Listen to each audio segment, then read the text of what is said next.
Hello everyone, welcome back to our channel prep IAS. और मैं राहुल सिंह आप सबके साथ एक बार फिर अपने कॉम्प्रिहेंसिव कोर्स ऑन सीसैट पे। आज जो हम लोग टॉपिक कवर करने वाले हैं वो है cube and dice.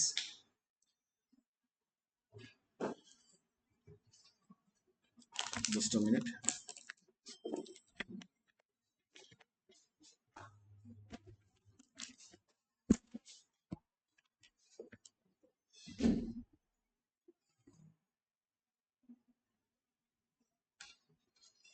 Okay, now सबसे पहले हम लोग क्यूब एंड डाइस पे बात करते हैं। पहले हम बात करेंगे क्यूब्स का। देखिए, क्यूब में हमें ये पता है कि क्यूब का मतलब, क्यूब का अगर हम डायग्राम बनाएं तो क्यूब का डायग्राम कुछ ऐसा बनेगा। ये थोड़ा थोड़ा क्यूबॉइड लग रहा है, लेकिन आप समझ लो कि क्यूब ही है। ठीक है। क्यूब में हमारे कितने फेसेस होते हैं? तो फेसेस होते हैं 6। ठीक है। क्यूब में हमारे फेसेस कितने होते हैं? 6 फेसेस होते हैं। और अगर आप इसको थोड़ा ध्यान से देखेंगे तो every cube is a rectangle in square in itself. 6 side, 6 square को अगर हम एक साथ जोड़ते हैं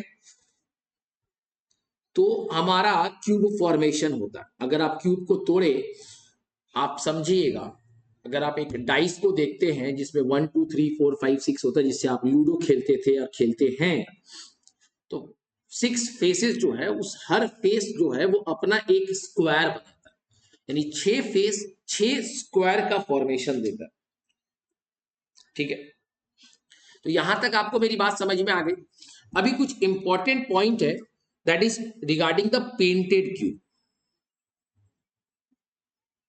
कि अगर कोई क्यूब को हम कलर में पेंट कर दे, if a cube is painted on all its surface with any color and further divided into various small cubes, और फिर बाद में उसको हम तोड़ दे, तो वो क्या बनेगा? तो देखिएगा, इस पे कुछ कंडीशंस आपको ध्यान रखना पड़ेगा। Number 1, smaller cubes with 3 faces painted will be present at corners of the big cube। पहला पॉइंट क्या बोला कि अगर क्यूब के सरफेसेस पे, मतलब एक क्यूब है, अगर उसके सरफेसेस पे हम कलर कर दे और फिर उसको हम तोड़ के वेरियस स्मॉलर क्यूब्स बना दे, तो हमें क्या रिजल्ट मिलेगा? Smaller cube with 3 faces painted will be present at corners of the big cube. क्या मेरी बात, ये आपको कंडीशंस याद रखना। अभी ये भी इंपॉर्टेंट पॉइंट है कि number of faces, number of small cubes, अगर आपसे पूछता है कि number of smaller cubes with 3 faces painted, ये तो मैंने समझा कि वो कॉर्नर पे होगा या बिग क्यूब के कॉर्नर पे होगा, बट नंबर्स में अगर पूछे कि number of smaller cubes with 3 faces painted कितना होगा, तो दैट विल बी 8। ठीक है। तो number of smaller cubes with 3 faces painted will be 8। Point number 1। Point number 2 बोला कि यहां पे अब 2 फेसेस की बात करें, स्मॉलर क्यूब्स विथ 2 फेसेस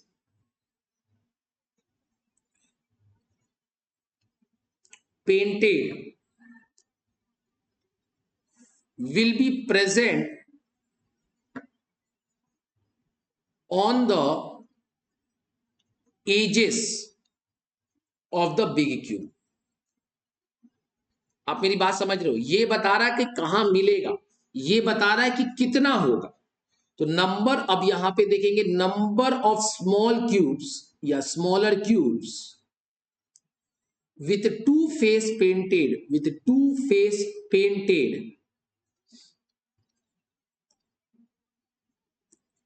का फॉर्मूला क्या होगा, n माइनस टू इंटू 12। क्या फॉर्मूला बना, n minus two into 12। Same way अगर वन फेस पेंटेड की बात करें, अगर वन फेस पेंटेड की बात करेंगे तो फॉर्मूला होगा n minus to square into 6। Zero face painted की बात करें, ये प्लीज आपको याद रखना पड़ेगा मेरे भाई, जीरो फेस पेंटेड की बात करें तो फॉर्मूला बनेगा n minus two whole cube. ठीक है, अब ये तो हो गया सर वन फेस पेंटेड कितना होगा। सर वन फेस पेंटेड कहां पर होगा, ये होगा आपके सरफेस पे। जीरो फेस कहां पे होगा, inside.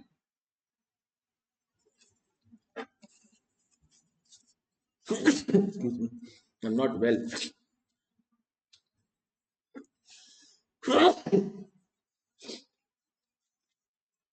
Inside the big cube। ठीक है, तो ये आप समझ गए कि sir smaller faces, three faces कहां पे होगा, कॉर्नर में होगा। कितने होंगे, 8 होंगे। फिर से मैं बात कर रहा हूं, थ्री फेसेस कहां पे होगा, कॉर्नर पे। और कितने कॉर्नर्स होते हैं, 8 कॉर्नर होते हैं। अगर आप ठीक से देखेंगे तो 8 कॉर्नर होते हैं ना। आइए देखते हैं, मैं कलर के साथ आपको कॉर्नर दिखाऊंगा तो आपको समझ में आएगा कि मैं बोलना क्या चाहता हूं। एक कॉर्नर, दो कॉर्नर, तीन कॉर्नर, चार कॉर्नर, पांच कॉर्नर, 6 कॉर्नर, 7 कॉर्नर और 8 कॉर्नर। कितने कॉर्नर हो गए, 8 कॉर्नर।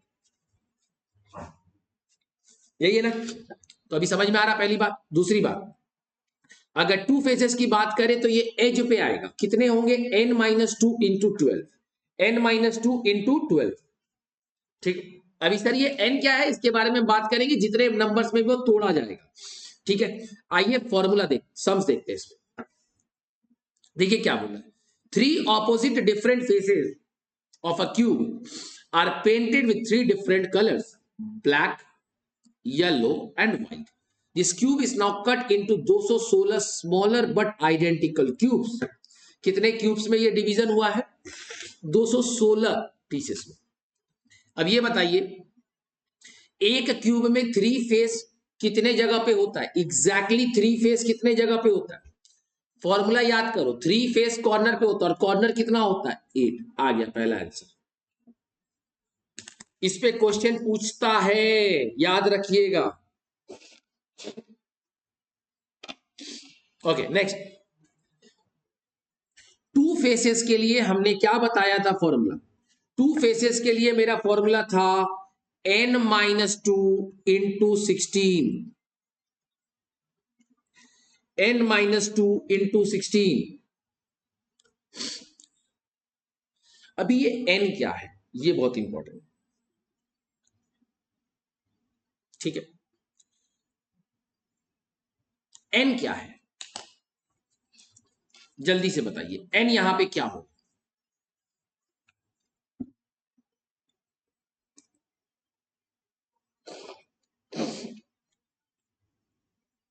देखो मैं दिखाता हूं, n का फॉर्मूला क्या होता है, ये समझिए। Total number of cubes is equals to n cube.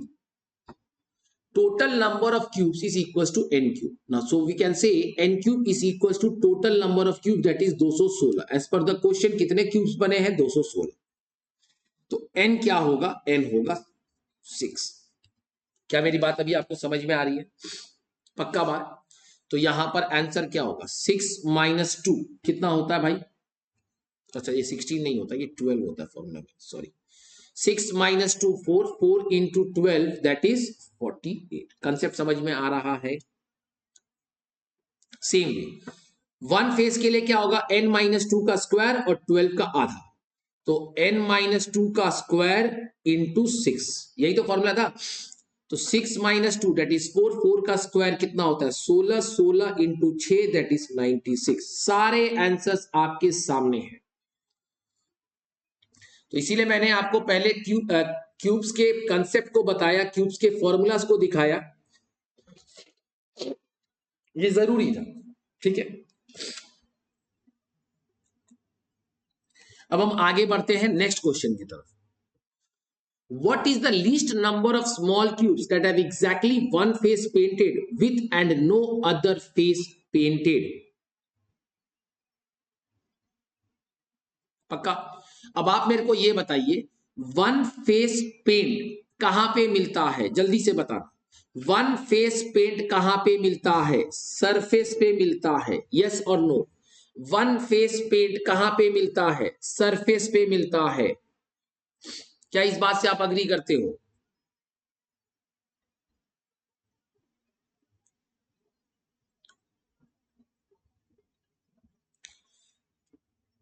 So the answer will be, कितना पे होगा? वन फेस पेंट, तो वन फेस पेंट होगा सरफेस पे, तो कितना सरफेस हुआ? 16 इंटू 2 दैट इज 32।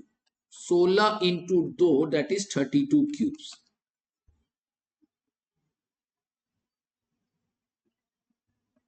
ठीक है, आई गेस आपको कंसेप्ट समझ में आ रहा है, कितने के सरफेस पे आपको मिलेगा।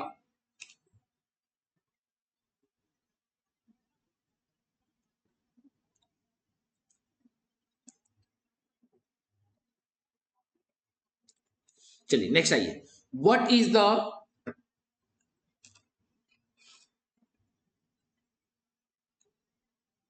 okay, what is the number of small cubes that have one face painted yellow and one face painted white and no other face painted?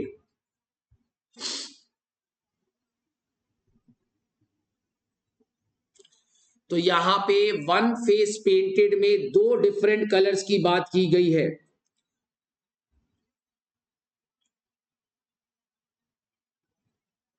ठीक है, ध्यान से समझने की कोशिश करिए, आंसर क्या होगा, यहीं पे आंसर है।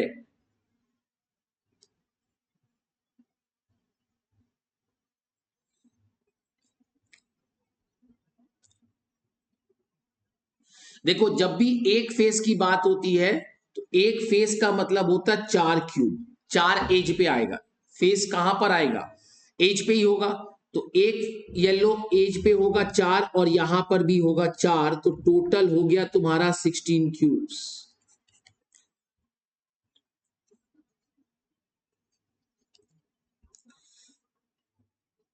अभी no face painted, no face painted का फॉर्मूला हमने क्या पढ़ा था? अभी जल्दी से बताओ, नो फेस पेंटेड का फॉर्मूला हमने पढ़ा था क्या? Zero face painted, yes.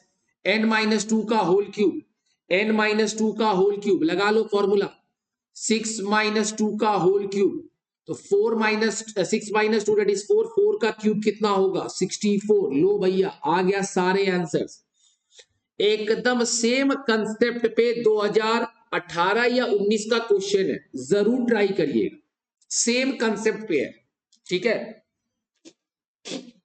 चलिए अब हम डाइस की तरफ चलते हैं।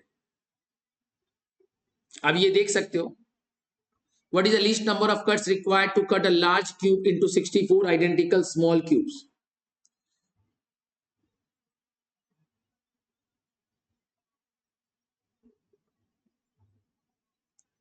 ये दूसरा क्वेश्चन है। What is the least number of cuts required, वो उसके साथ अटैच नहीं है, ठीक है ना, इसके साथ अटैच नहीं है, ये अलग से है, तो ध्यान रखिएगा, ये अलग से है। What is the least number of cuts required to cut a large cube into 64 identical cubes?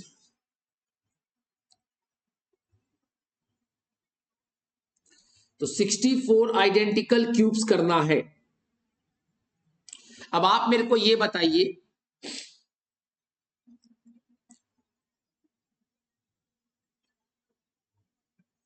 मान लो एक फेस है, ठीक है, ध्यान से समझना, एक फेस है, अगर हम इसमें 3 कट कर दे, या मान लो ऐसे क्यूबॉइड है, अगर हम इसमें 3 कट कर दे तो ऐसे करते ना, सरफेस के हिसाब से समझते हैं। ये मान लो टॉप मोस्ट सरफेस, अगर हम इसको डिवाइड करें तो एक होगा आधा आधा, और फिर और एक आधा कर सकते हैं हम, यस और नो?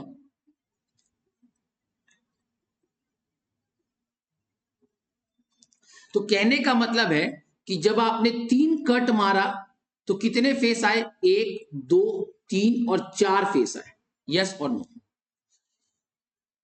3 कट आपको 4 फेस दिया, फिर से 3 कट करोगे तो आपको 4 फेस देगा, फिर से 3 कट करोगे तो आपको 4 फेस देगा, यस और नो? और अपने को जो टोटल आइडेंटिकल क्यूब्स है वो 4 इंटू 4 इंटू 4 64 हो रहा है। तो यानी हमारा आंसर क्या हो गया? टोटल नंबर ऑफ कट्स क्या होगा? 3 plus 3 plus 3 that is 9, that is 9। Logic को समझिए, एक कट आपके 4 पीस में डिवाइड करते हैं।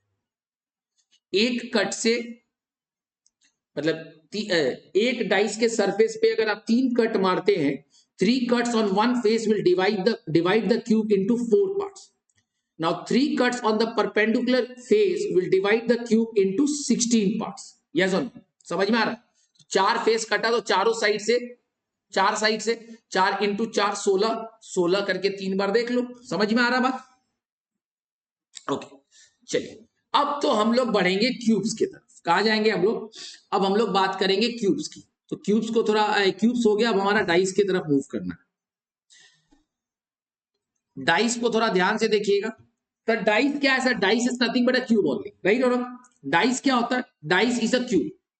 नाउ डाइस के अंदर में 2 हिस्से आते हैं, एक आता है स्टैंडर्ड डाइस और एक आता है रेगुलर डाइस। स्टैंडर्ड डाइस वो कहता है कि ऑपोजिट फेसेस जो होते हैं, ऑपोजिट फेसेस का जो सम होगा, sum of opposite faces will be 7। और रेगुलर डाइस ये कहता है कि sum of any 2 adjacent faces, any 2 adjacent faces, adjacent मतलब बगल वाला, विल बी 7। बात समझ में आ रहा? तो मतलब मान लो अगर मैं तुमको ऐसे एक डाइस बताऊं, तो डाइस जब भी आपको सामने दिखाएगा तो आपको 3 ही फेस सामने दिखेगा। तो मान लेता हूं कि मैं यहां पे 4 रखता हूं, यहां पे 2 रखता हूं और यहां पे 1 रखता हूं, मान के चल रहा हूं। अभी आप कैसे समझोगे कि ये स्टैंडर्ड है या एडजेसेंट है, स्टैंडर्ड डाइस है या रेगुलर डाइस है? तो क्या किसी भी 2 या 3 को जोड़ने पे 7 नहीं होता? मतलब 2 plus 1 is not equal to 7, 1 plus 4 is not equal to 7, या 4 plus 2 is not equal to 7। कोई भी अगर 7 हो जाता तो वो रेगुलर डाइस हो जाता। अब क्योंकि ये रेगुलर डाइस नहीं है तो हमें ये पता है कि ऑपोजिट साइड जो होगा वो 7 होना चाहिए। तो 1 है, 2 है, 4 है, तुम्हारे पास यही गिवन है। पक्का बात?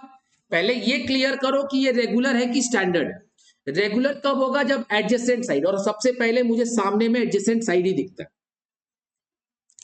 तो इनके सम, 2 साइड के सम 7 इक्वल नहीं करते। अब अगर हम स्टैंडर्ड डाइस की बात करें कि स्टैंडर्ड डाइस है, तो स्टैंडर्ड डाइस का जो ऑपोजिट फेस होगा वो 7 होगा। तो एक में क्या जोड़े कि 7 आएगा? सर 6।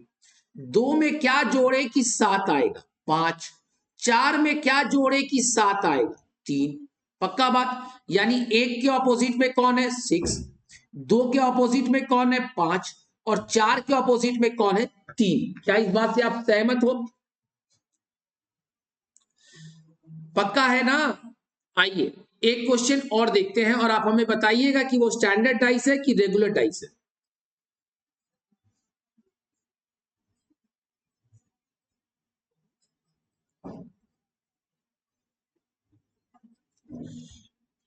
तो सबसे पहले आप ये देखो, किसी भी 2 को क्या ये जोड़ के 7 होता है? नो।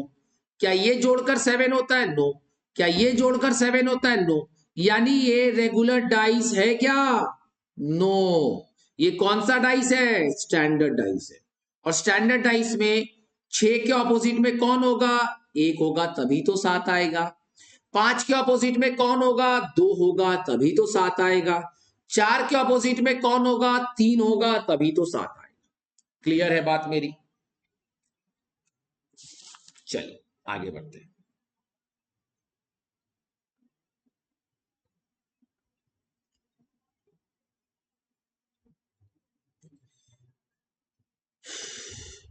अब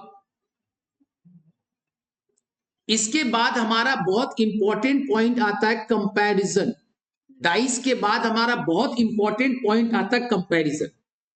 अभी comparison can be standard dice के साथ standard dice, standard dice with standard dice, standard dice with regular dice, या regular dice with standard dice, regular dice with regular dice. मतलब इस तरीके से कंपैरिजन हो सकता है।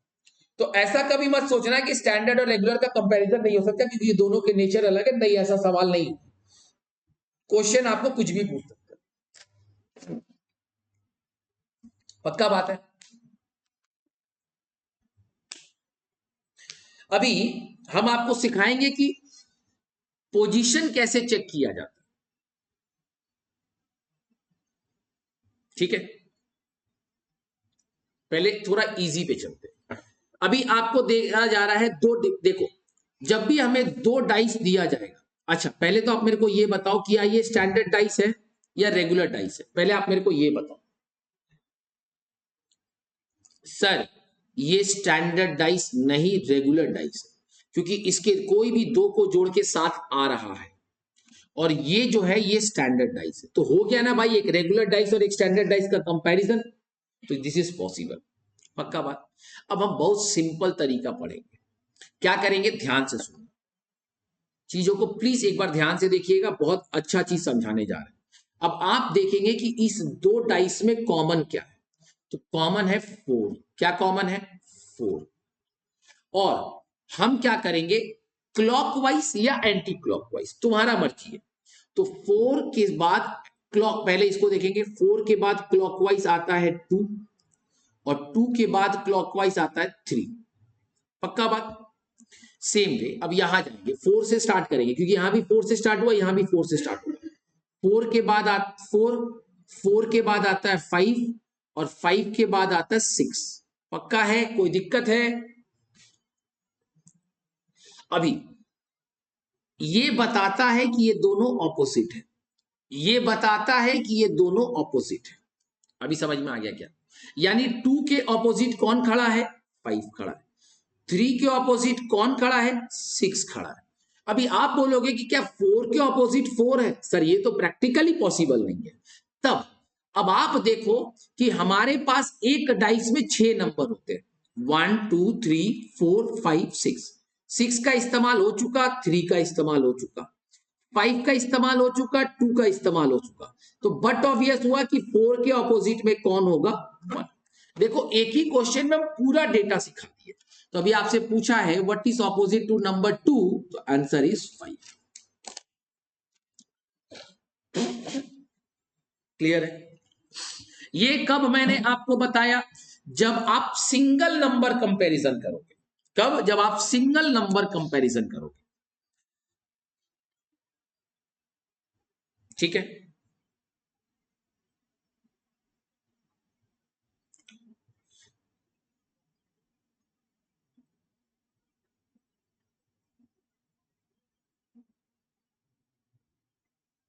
पहले मैं सिंगल डाइस आपको दिखा दूं।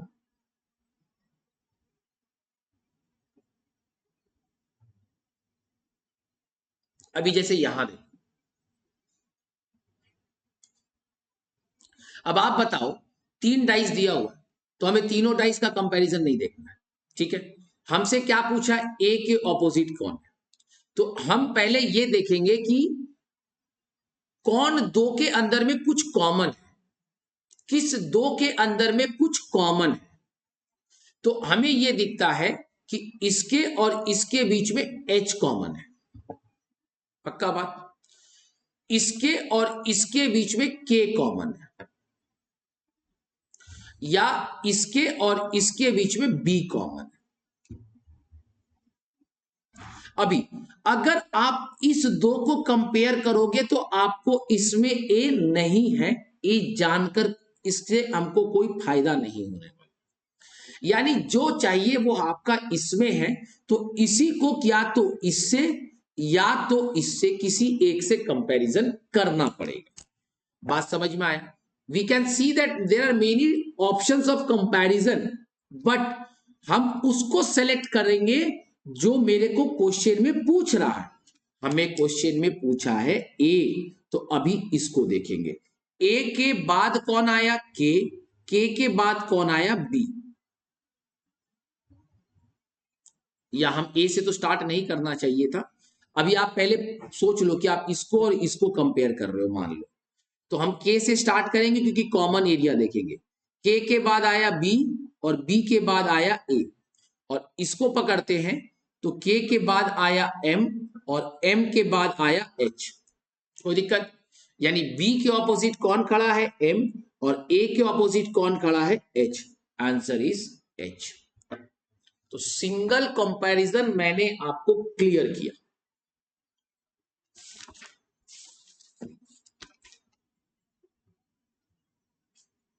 पक्का बात है। अब हम बात करेंगे डबल कंपैरिजन की। धीरे धीरे बढ़ना है ना भाई। चलिए अब इसको थोड़ा ध्यान से देखिएगा। A dice has been thrown 4 times and produced following results. Which number will appear opposite to the number 3? पक्का बात। अब 3 कहां कहां पर है? सर 3 है यहां पर, 3 है यहां पर, 3 है यहां पर। यस और नो? पक्का बात है। जल्दी से बोलो।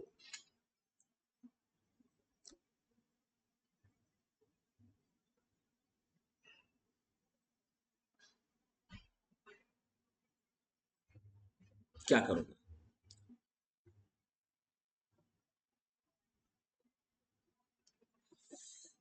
तकलीफ हो गया?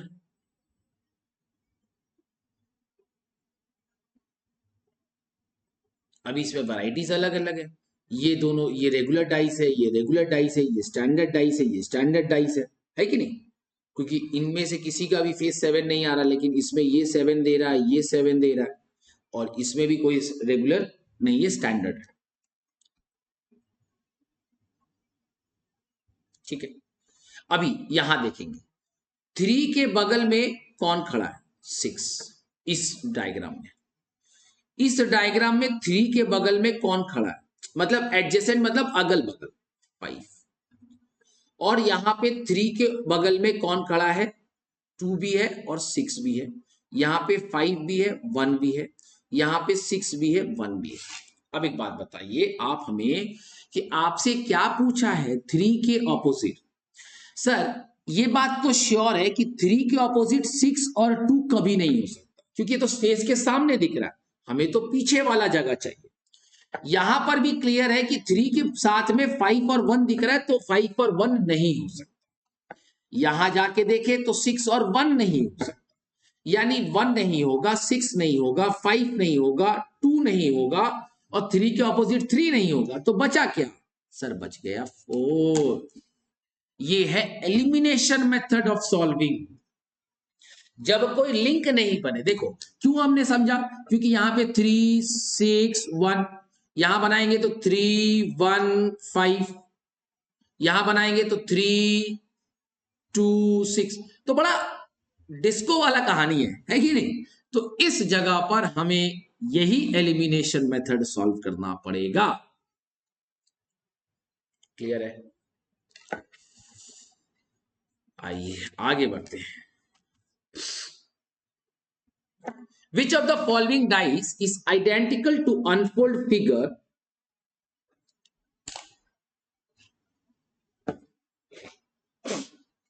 as shown here?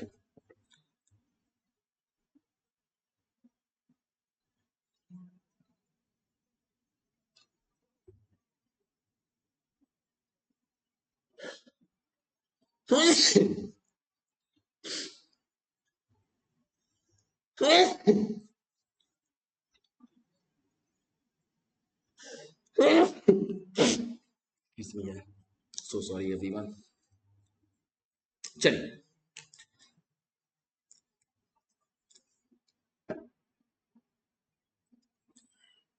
क्या होगा इसका आंसर?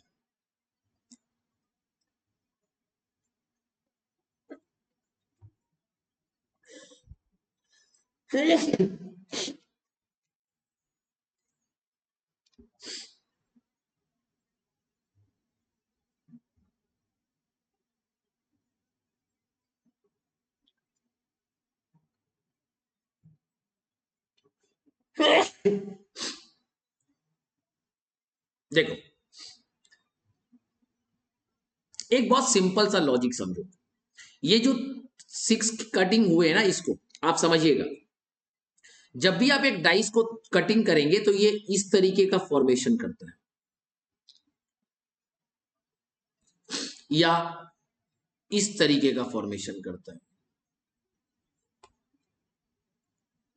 बात समझ में आ रहा है? ऐसा तरीके का फॉर्मेशन ज्यादा होता है, या ऐसा तरह, या ऐसे। मतलब क्या है, घोड़े की चाल चलना है मेरे भाई।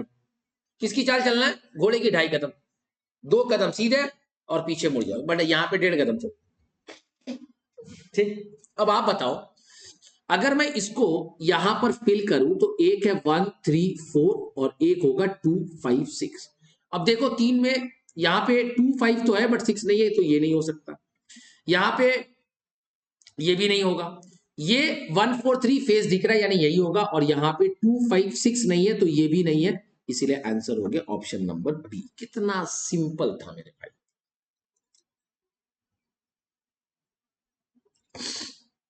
बात समझ में आ रहा है क्या?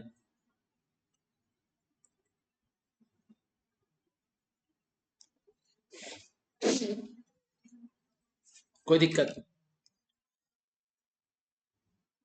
अब आप कह सकते थे सर ये भी फेस बनेगा 4 3 2।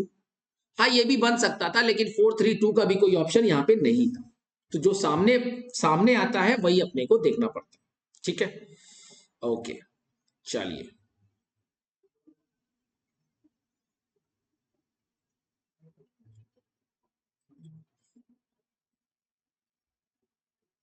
चलिए, क्वेश्चन को पढ़िएगा। 13 नंबर क्या बोल? A cuboid has 6 sides of different colors. The red is opposite to black. The blue is adjacent to white. Brown is adjacent to blue. और ये ब्लैक हो गया। Red side is at bottom. तो अगर हम ड्यूस cube को बनाए, तो मैं थोड़ा आपके लिए बनाने की कोशिश करता हूं। मुझे नहीं पता कि मैं कितना अच्छा बना पाऊंगा, क्योंकि बनाओगे तो चीजें जल्दी समझ में आएगी। ओके, कहां पे आपको ये बोल दिया the red side is at the bottom, मतलब ये वाला जो है ये रेड है, तो मैं यहां पे रेड लिख देता हूं। ठीक है, और रेड के ऑपोजिट में कौन है? ब्लैक है। मतलब ये जो ऊपर वाला इलाका है वो ब्लैक है। पहला दो तो क्लियर हो गया।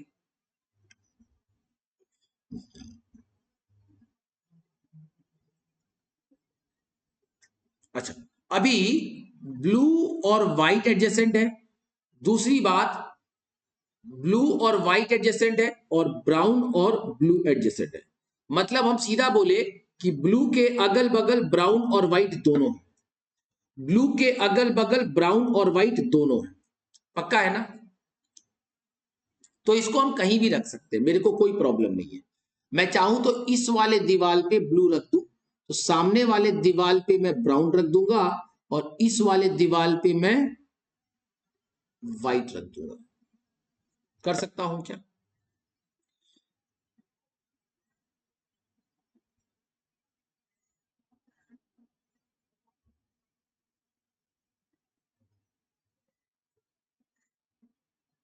तो भाई ये बताओ, क्वेश्चन में क्या पूछा? ब्राउन के ऑपोजिट कौन है? तो मैंने सामने वाले दीवार को ब्राउन रखा, तो पीछे वाला दीवार हो गया व्हाइट। आपको मेरी बात समझ में आ रही है? अगर थोड़ा सा भी कंफ्यूजन है तो मैं इसको ऐसे फेस बना देता हूं, ये सामने का, ये बैक का, सॉरी हाँ ये फ्रंट, ये बैक, ये टॉप, ये बॉटम,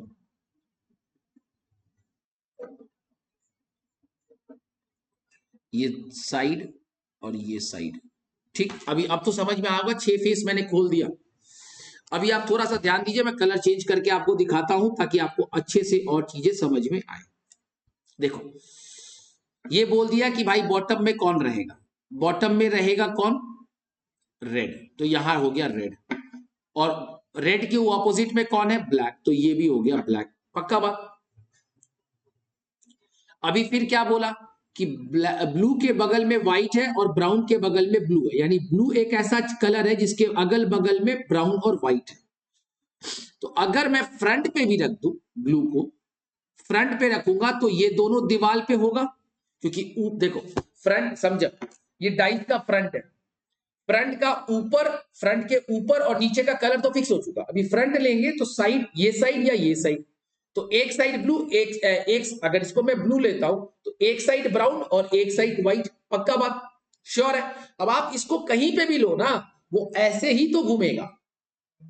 समझ में आ रहा है क्या? ठीक, आइए नेक्स्ट क्वेश्चन पे चलते हैं। 6 faces of a cube are numbered from 1 to 6, each face carrying one different number. The face 2 is opposite to the face 6. तो मैं बना लूंगा, आपके हिसाब से बनाते चलूंगा।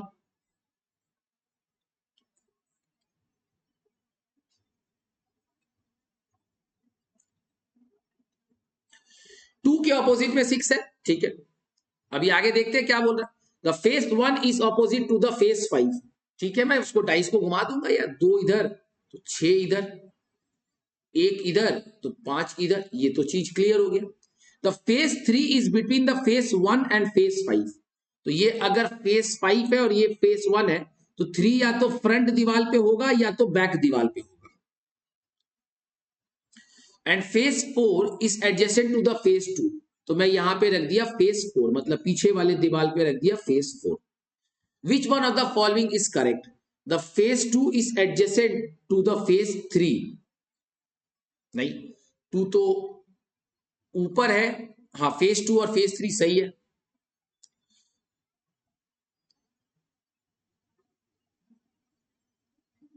The phase 6 is between the phase 2 and the phase 4.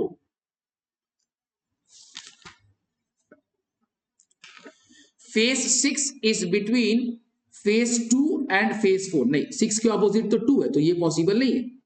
Phase 1 is between, phase 1 is between phase 5, नहीं सर ये भी तो phase 1 और phase 5 ऑपोजिट है, तो यानी आंसर होगा तुम्हारा ये, और हमारा पहले ही प्रूव हो गया। समझ में आ रहा है क्या?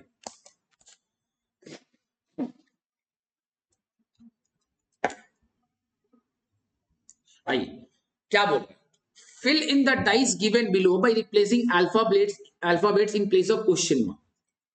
अभी इसके अंदर में वी टी एक्स, इसके अंदर में पी एस एम, इसके अंदर में ई आई ए, इसके अंदर में जे क्वेश्चन। ओह शिट सर, एक भी अल्फाबेट मैच नहीं कर रहा है।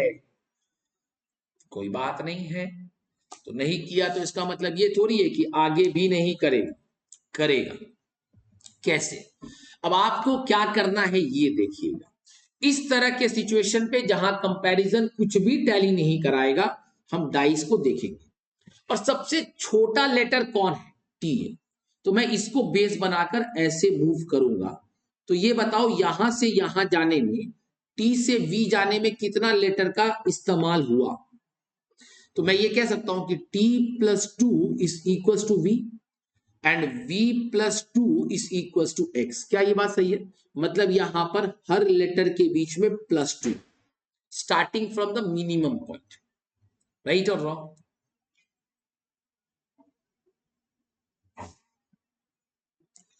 अब यहां पर सबसे छोटा कौन है? m है, तो m n o p, यानी पहले इसमें प्लस 3 दिख रहा है और इधर भी प्लस 3 आ रहा है, देख लो एक बार।